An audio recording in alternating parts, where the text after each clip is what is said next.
And we are live. Welcome everyone. Hello. Happy New Year. Happy New Year. Yeah, Happy New Year, guys. Happy New Year. Who are these two buggers? Who are these two buggers? Okay, we won't. It should be okay. Okay. The new episode of the new year. Welcome back, everybody. We took a hiatus in December, but now we are back with vengeance. Okay, just like Space Marines. New year, new content. New year, new content. We got a whole new year right ahead of us. Okay, everything's gonna be glorious.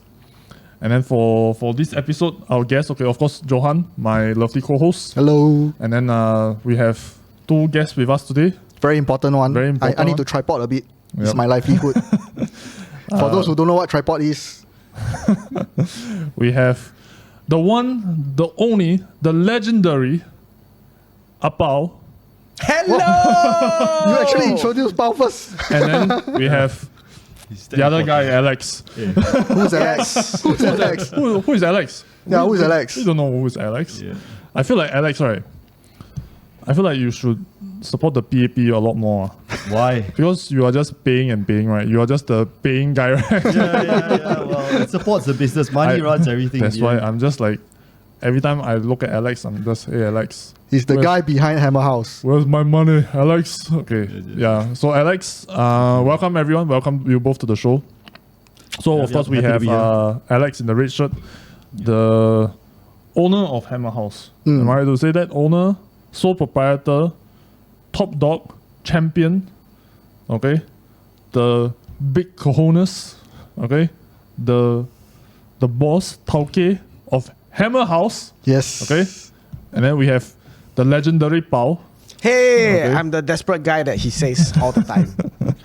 Not desperate lah. Hey, don't blow me up. Mascot of Hammerhouse. Yeah, the mascot of Hammerhouse.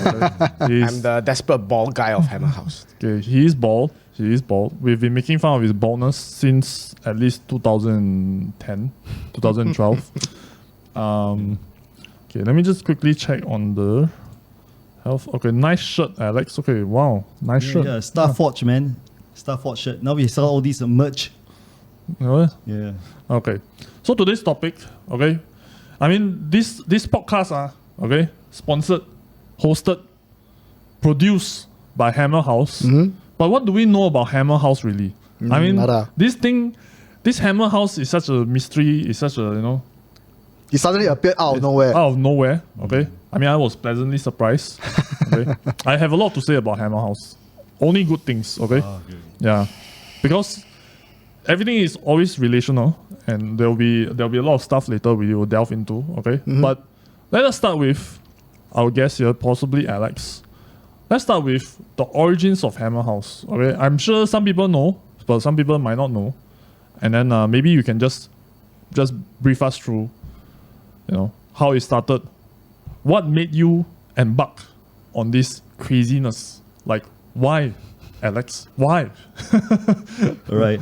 Let me start here because Hammerhouse has always been a rescue mission. So back in 2019, when I wanted to come back to the hobby that I love, which is miniature wargaming, I found the scene a bit quiet in my perspective because maybe I wasn't following too much on the content. So I had a hunch to actually try something new in my life, is to start a business lah. So I think nothing is stopping me from doing something that I love. So I started this business. So back then, when we started off, it was in 2020. That was the year of COVID. It went off in a rough start. We thought it was easy, but it's not. So Hammerhouse was created based on love for the hobby. Yeah, that was the mission behind it. But the journey was very rough. I can share more later about it. So maybe what we can talk about now is like, how did you survive COVID? Because I think that was particularly difficult. I myself, a business owner, I almost didn't survive. I mean, you can kind of say that at least one of my businesses took such a hit that it probably isn't going to survive. So how did Hammerhouse survive COVID? Hammerhouse actually when we started off, right, I thought it would be easy. Running a hobby store would be just renting a place, getting a person to run it, and having a shelf of stocks to sell, and probably you could break even. Well, I was really wrong. So when I started off a traditional brick-and-mortar store and COVID hit, right, I was losing a lot of money. So you're looking at maybe $20,000 to $40,000 3 months into the business.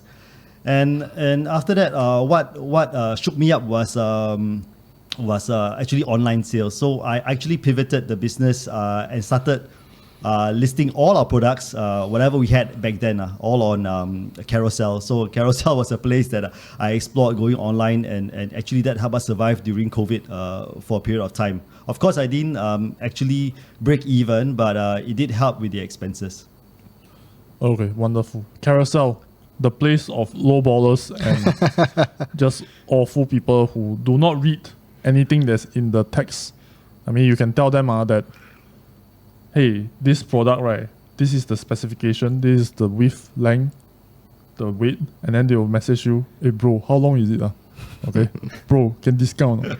You list for $90, $9 can or not? Yeah. This is The famous Carousel. quote, can go lower or not? Can go lower or not? Bunch of low ballers. Okay, now, let's shift our focus to Bao a little bit. Bao, first of all, our beloved General Gaddafi says, love you and us. Is your head feeling cold? I think thankfully he's not lah. Because of the beanie. Okay, the beanie Bao. Yep. Bao. Yes. How did you fit into all this picture? Okay, now everyone wants to know.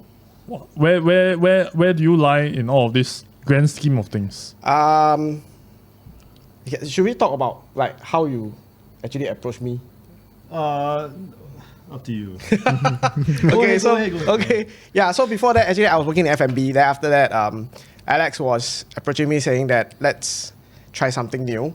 So he got this idea, and then that's how he got me into working at Hammerhouse. And I was trying to escape from my F&B lifestyle. Actually, I remember the F&B. We actually saw, me and my ex-boss Lam, which is also one of our community members, we actually saw you at the Super Bowl serving soup to us. And then ever since then, my ex-boss Lam, wow, he really loves your uncle's soup. Yes, he loves the herbal soup. Yeah. Black chicken.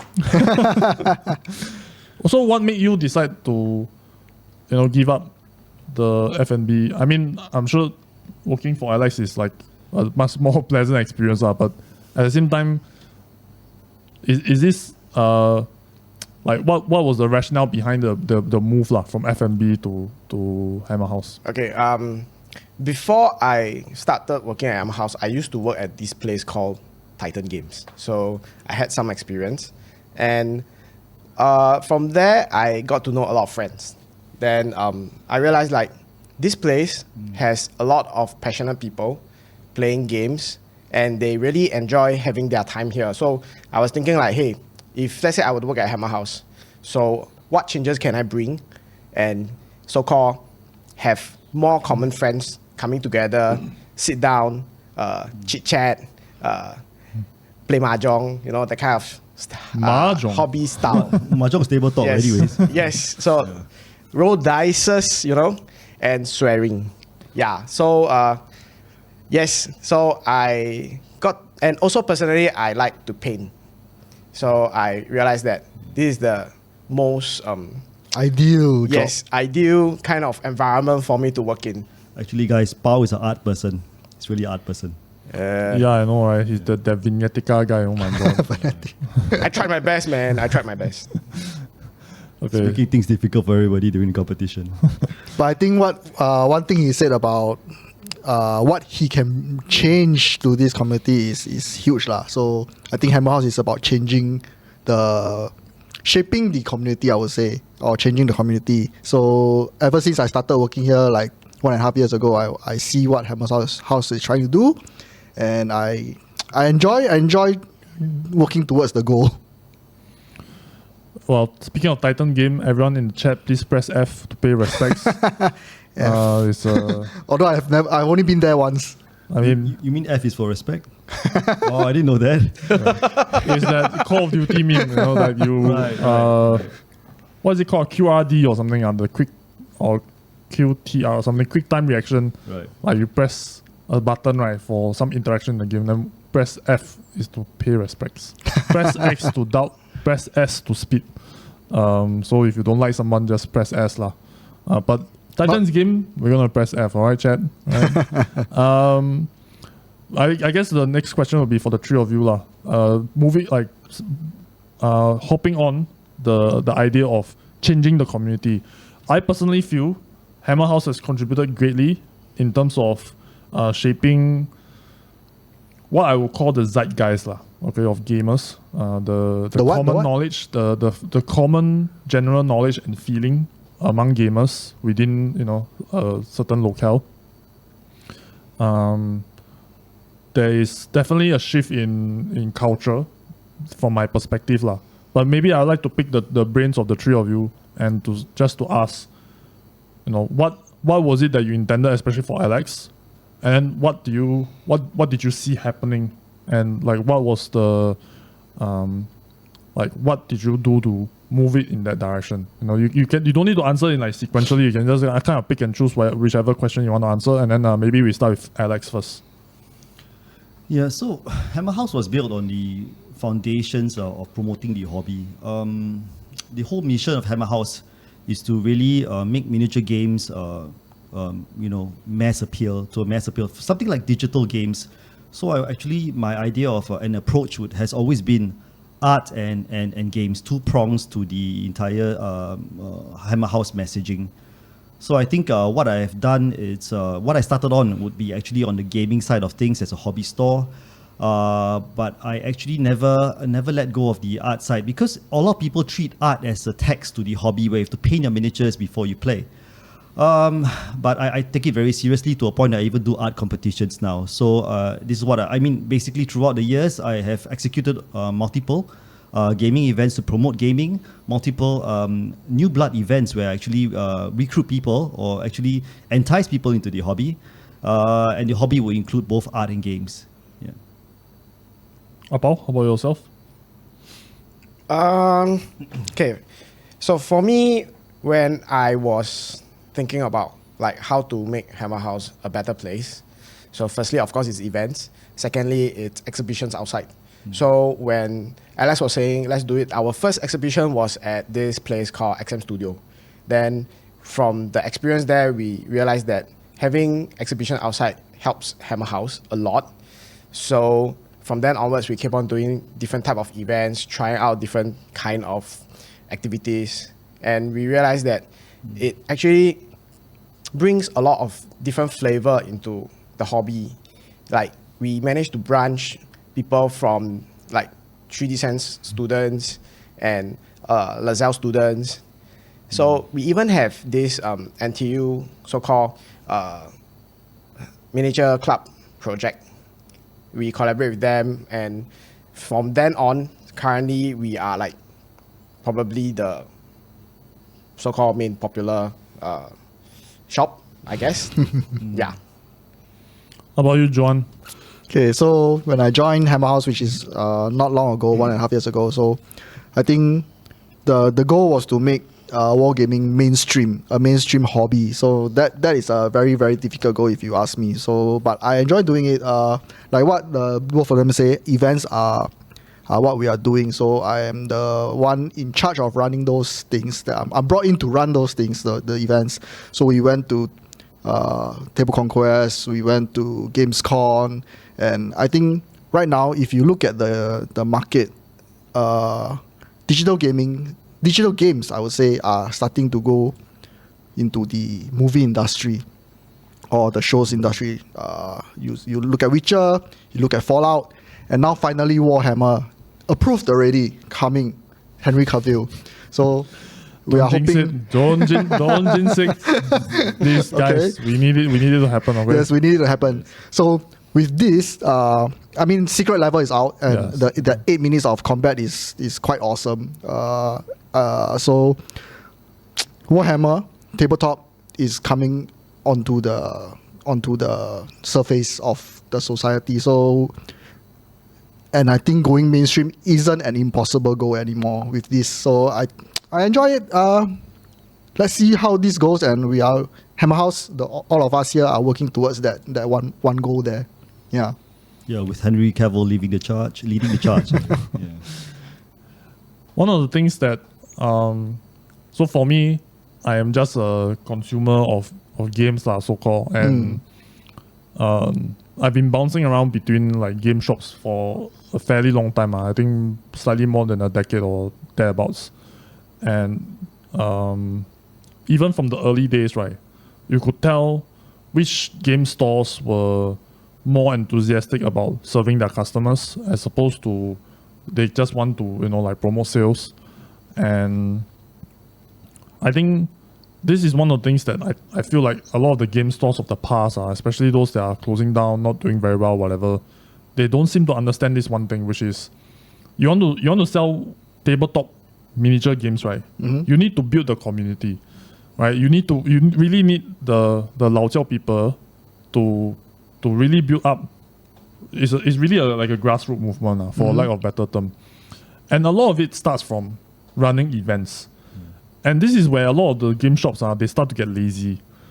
And it's not just running events. So I really like to commend like Hammerhouse runs events almost constantly, right? You guys are like running 5, 6, 10 events a month, right? And we try. And different game systems, and then there's not just the main events, there's also like community nights and so on and so forth, which you can kind of lump it in as a kind of event. Yeah, Johan, you don't try, you have to. Yeah.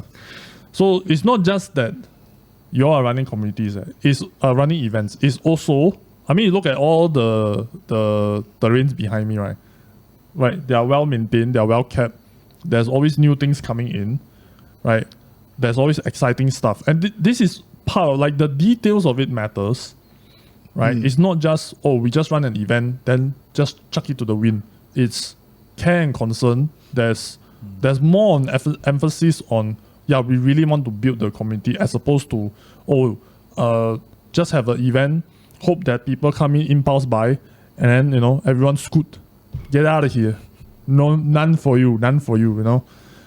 And this is the part where I really appreciated Hammerhouse like greatly. This is one of the reasons why, when Alex approached me to do this show for Hammerhouse, I almost readily agreed. Simply because I really believe in his vision and the direction that he wants to take Hammerhouse in. So kudos to you guys. Okay, done. Thank you. Well done. And then Thank you. okay, thank you at the wrong time. I switched to you, then you thank you, then I switched back to me. Okay, let's take a look at some of the chats. Okay, ho. Everything's about power. It's the Bao. Okay, I believe this is James. Yes, James Lowe. Yeah, James, and then Gaddafi, the one and only James. Is Bao very old look when he was an animator? 20 years never see. Then Gaddafi says, don't review his actual age. Bao is ageless. What? Dwarven lords live till 400. He's still young. What the? Bao, what do you have to say about that? I look old when I was young. That's why I look ageless. So he's Benjamin Buttons. He ages in reverse. Oh shit, that's no good. No swearing, Bao. Bao, you are the S word. Yes. Oh, sorry. It's okay. You are the most beardless dwarf I've ever seen in my life. Can you start to grow a beard? No? Can you just grow? I tried to keep it clean for today. Usually my beard is never shaved. The whole body also. You look like the guy that started the war with the elves, no? No. No. The dwarf that was shaven by the elves, and then he created a war between the dwarves and the elves. But I do like to laugh at people who play elves. Oh, why is that? Weaklings. The Grudge. The Grudge. The Grudge is here. Yes, I hate it when they play because they always strike first. Oh, yeah. I remember those days, Warhammer Fantasy Battles, elves were broken, man. Yes, I like to chop them up. And John plays elves, guys. Yes, I guard also. played Dark Elf for a very short period of time. Okay, towards Yeah. the end, then I played Dark Elves. All 3 different elves are live now. For all the different game systems also, I think Age of Sigmar, the new Warhammer Fantasy, the research, The old world. 9th edition. And then of course Kings of War also lah. All the elves are there for all your pleasures. Alex, Vampire Lord, don't lose too much also. Okay. Don't lose too much. Okay. You didn't lose a lot of health, youth. Oh, really? Oh, Yes. okay. You still Thank look you, young. thank you. Yeah, I think Yeah. Alex, I think Alex is the oldest among here, but he kind of looks like somewhere in the middle of the pack. Just good hydration is important. Okay, so maybe let's switch gears a little bit and let's talk about currently what is the grand vision for Hammerhouse. Like we talked about the past already, right? We talk about somewhat of your journey. I believe like Hammerhouse have some future long-term goals lah, in terms of what it wants to do and how it wish to maybe even I don't know if you would call it a pivot or undertaking a new direction, however you would call it. Maybe Alex, you can share with us a little bit also, with regards to things like the art convention and so on and so forth. Yeah, let me just start off. Okay, so basically I just want to share a bit of the journey. So after a bit of history, we started off at a smaller shop at Temple Street, which is the same street we are on right now. I think the sales was always, we tried a lot of different products. The sales was always, or the business was always sustaining on the edge. As I think most hobby stores do traditionally, when you rely on certain niche products or community, I think the business can be quite challenging, as we all know. Hammerhouse strategy, back then, why we moved is because I realized that there is no way to sustain a hobby business unless you have a wider range of products to bring in traffic from different crowds and stuff like that. That's why we carry so much art products. It's basically how serious we are in the art business. We want to appeal to more people, at the same time hopefully get them into the miniature hobby. So that's a bit of the why we shifted, is because we wanted to range more products. So the grand strategy of Hammerhouse has always been to offer more to everyone, to offer more to the community. Not only in terms of product ranges, also but in terms of playing spaces, events, and competitions. So moving forward, the strategy would be to have even more products, more interesting products. So I can, for example, now recently we brought in Beyblade. It's been quite interesting. We see a lot of younger crowd, younger audience in our community, and this actually gives us a lot of new insights on how we can grow the business better with more energy. Speaking of Beyblade, there's our first ever live stream episode.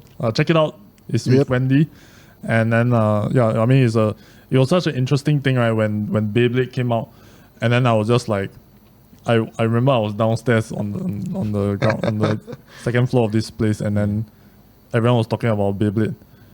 To me, I'm just, hold on a second, isn't Beyblade from like 20 years ago? You mean now is making a resurgence and it's bigger than ever? Oh my goodness, what is going on? And it's not only locally, it's not only locally. So recently I found out that in Australia, in Philippines, I think globally, everywhere, Beyblade is growing. Yeah, it's exploding, man. It's exploding like the Beyblade tops. Yeah. Okay, please continue, Alex. Yeah, no problem. So what we're going to look forward to, right, it's going to be larger events. We're going to actually make our events really, really large. We are potentially looking at a major event this year that would incorporate aspects of both introduction to the hobby and huge tournaments. All right, that's one. We're looking at the grander, more premium art fest also. So do look forward to these events. After this year, next few years' time, who knows? Hammerhouse might, have an additional outpost as I continue to grow the team. Right now, as we try to deliver more for the community. Someone is asking in the chat, Gundam tabletop. Can we confirm? Can we either deny or confirm the rumors Maybe I should ask Johan this question. What rumor? I mean, Bandai already basically confirmed that it's coming. It's I mean, is Hammerhouse stocking up on it? I guess that's the question on everyone's mind. Okay. Personally, look, when I first heard about the Gundam tabletop, my mind exploded into 1,000 pieces because it makes so much sense. This is the perfect game for tabletop, and then Bandai was just sitting on it Yes. for decades. I mean, everybody has been waiting for it for more than 10 years. Everybody, it's crazy. It's everybody so in the market is like, it's so ridiculous. It's really the perfect game. I mean, if you look at the last time in the arcade, you know those video game arcades, right? They have the joystick one, and then Yes. after that they have the Gundam games, right? Like, bro, that's basically a tabletop skirmish game, right? All of them are basically tabletop skirmish game. I can't believe that only now then they decided, hey, guess what, guys? It's a tabletop. So, okay, Bandai aside, I want to know, Hammerhouse, can we confirm or deny the rumors for the fans, for the chat? rumors. I wouldn't call it rumors, but unfortunately, we still haven't identified the distributor yet. We are trying our best, but rest assured, if we can get it, we will get it. Yeah, Okay. we are trying our best. In a nutshell, we will get it, guys. Yeah. We will get it. One way or alright? another. One way or another. Yeah. I guess it's a matter of time, lah. Right? Yeah. I mean, it's just a matter of when exactly it happens. But We will announce when we are confident. Yeah, it's getting the right route, actually. That's all. okay, fantastic.